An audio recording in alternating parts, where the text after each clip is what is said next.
لبنان کے شہر بیروت میں ساحل سمندر پر دھماکے، نجف اور عجمان میں آتش زدگی کے بعد مکہ اور مدینہ کو ملانے والے ریلوے اسٹیشن پر شدید آگ لگی، جسے کئی گھنٹوں کی جد و جہد کے بعد قابو پا لیا گیا۔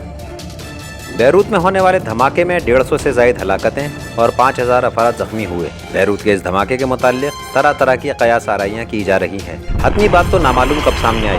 بیروت میں ساحل سمندر پر ایک گودام میں امونیم نائٹریٹ کا ذخیرہ برسوں سے موجود تھا۔ اب یہ سبوتاژ کی کارروائی ہے یا حادثہ، اس پر کئی رائے موجود ہیں۔ تاہم یہ بات اہم ہے کہ بیروت دھماکے کے بعد فوری طور پر اسرائیل کی جانب سے اس بات کی تردید کی گئی تھی کہ اس دھماکے میں وہ ملوث ہے۔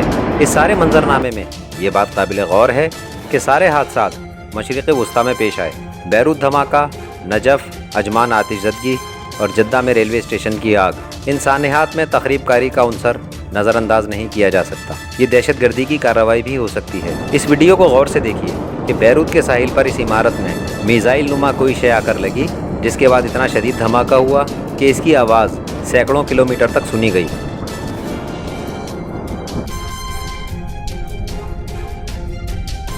22 کلومیٹر تک مکانات اور دفاتر کی کھڑکیوں کے شیشے ٹوٹ گئے۔ کئی کلومیٹر کا علاقہ مکمل طور پر تباہ ہوا اور اب بھی سینکڑوں افراد لاپتہ ہیں۔ مبصرین کا کہنا ہے کہ اسرائیل کے پڑوسی ممالک ہمیشہ کسی مصیبت میں گرفتار رہتے ہیں، کیونکہ ایک دنیا کا ماننا ہے کہ دہشت گردی یا تخریب کاری کے ہر بڑے واقعے میں اسرائیل کا ہاتھ تلاش کیا جانا چاہیے۔ سعودی عرب کی ترقی بھی اسلام دشمنوں کی نظر میں کھٹکتی ہے۔ متحدہ عرب امارات کے عجمان میں گوداموں میں آگ بھڑکنا بھی مبصرین کے نزدیک تخریب کاری کی کارروائی ہو سکتی ہے۔ بات جو بھی ہو، مسلم ممالک کو اس حوالے سے سنجیدگی اختیار کرنا ہوگی اور اپنے مشترکہ دشمن کو پہچان کر اس کے خلاف مشترکہ موقف اپنانا ہوگا۔